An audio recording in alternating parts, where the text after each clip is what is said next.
Anda masih bersama kami pemirsa, warga desa Montong, Ajan, Lombok Tengah turun aksi ke kantor desa setempat. Mereka mendesak kepala desa mencabut pemberhentian 3 kepala dusun tersebut yang dinilai sepihak.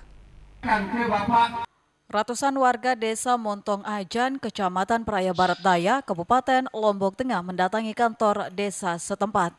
Warga mendatangi kantor desa untuk melakukan aksi demonstrasi lantaran kesal keputusan kepala desa memberhentikan 3 kadus yang dinilai secara sepihak. Warga menilai kepala desa telah bertindak secara semena-mena tanpa adanya kejelasan.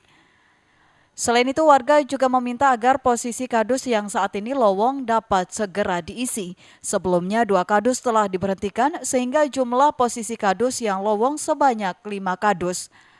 Adapun 5 kadus yang diduga diberhentikan secara sepihak yakni kadus Ai Gerit, kadus Sombeng, kadus Mensimbur, kadus Mekarung, dan kadus Apit Ai. Tuntutan kami adalah saat ini terjadi kekosongan pemerintahan di beberapa dusun di desa Montong Ajan, menuntut kepada Bapak Kepala Desa supaya pemerintahan ini terjadi atau mem-PLT-kan sementara ada di beberapa dusun. Baik pengangkatan maupun pemberhentian itu tidak bisa dibatalkan oleh siapapun.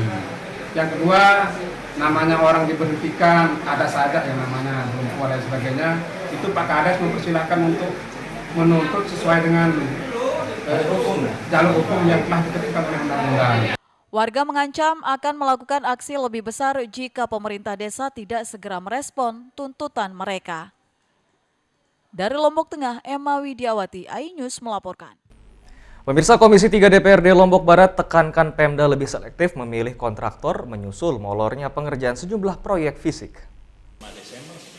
Komisi 3 DPRD Lombok Barat memberikan penekanan kepada Pemda agar pengerjaan proyek fisik di tahun ini bisa lebih baik dari tahun sebelumnya terkait dalam waktu pengerjaan agar tidak molor dari target. Agar hal tersebut tidak terulang pada tahun 2023, Ketua Komisi 3 DPRD Lombok Barat meminta pemerintah daerah agar melaksanakan proses pelelangan lebih awal atau dipercepat. Terkait hal ini, pihaknya telah mengkonfirmasi kepada bagian pengadaan barang dan jasa Lombok Barat. Namun setelah pihaknya melakukan konfirmasi ke OPD tempat kegiatannya ternyata belum lengkap baik perencanaan.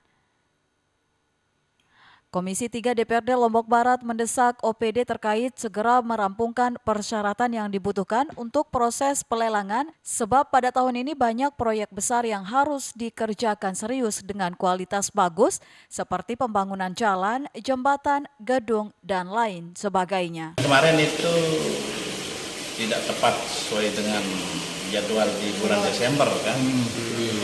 Untuk tahun ini sampai dengan Februari kemarin itu. Untuk tahun ini pelelangan bisa lebih cepat. Iya, artinya seharusnya pelelangan itu sudah masuk sejak bulan Maret sebenarnya. Maret. Tapi dengan masuk April ini belum ada pelelangan satu-satu. Nah, setelah kita konfirmasi dengan pihak BPBD sebagai institusi yang melakukan pelelangan, itu pihak-pihak OPD tempat kegiatan ini proyek tersebut perencanaannya belum lengkap. Catatan Komisi 3 pada tahun 2022 lalu ada beberapa proyek fisik yang molor dari target seperti proyek jembatan datar yang ada di Kecamatan Kediri. Komisi 3 menekankan kepada pemerintah daerah agar lebih selektif memilih kontraktor dan tidak meloloskan kontraktor nakal dalam proses pelelangan. Dari Lombok Barat, Muzakir, iNews melaporkan. Pemirsa, ribuan kepala keluarga di 4 kabupaten kota Nusa Tenggara Barat terpaksa harus mengungsi akibat banjir yang merendam sejak Selasa malam hari. Akibat hujan yang mengguyur selama 6 jam pada Selasa, 4 kabupaten kota di NTB terendam banjir. Selain menyebabkan banjir, hujan juga menyebabkan longsor di sejumlah titik di Pulau Sumbawa. Kasih Kedaruratan dan Logistik BPBD NTB Imade Sastra Widana menyampaikan berdasarkan hasil pendataan sementara dari petugas lapangan, pihaknya mencatat dampak bencana banjir yang terjadi pada Selasa 4 April kemarin mengakibatkan dampak terhadap sebanyak 17 kecamatan, 62 desa dan 4.376 kepala keluarga, serta sejumlah fasilitas umum seperti 1 jembatan rusak berat, 3 km akses jalan rusak, instalasi PDAM rusak, dan sebanyak 123 hektar sawah warga terendam. Dan kami, BPBD Provinsi NTB, terus melakukan koordinasi dengan instansi terkait, termasuk penyaluran kebutuhan dasar atau logistik, seperti air bersih dan makanan siap saji, dan mendirikan dapur umum untuk masyarakat atau korban terdampak. Untuk daerah yang paling parah dengan korban terdampaknya itu yang kita perhatikan data update hari ini adalah Dompu. Karena Dompu itu terdampak 4.166 KK atau 16.664 jiwa. Jadi termasuknya banyak di situ. Adapun tindakan yang dilakukan BPBD menyalurkan kebutuhan dasar dan logistik seperti air bersih, makanan siap saji, dan menyiapkan dapur umum, serta terus melakukan koordinasi bersama BPBD di kabupaten kota yang terdampak. Hingga saat ini petugas masih terus melakukan pengkinian data di lapangan. Dari Mataram, Rizka Anjani, iNews melaporkan. Hanya Setiakan segera kembali, tetaplah bersama kami.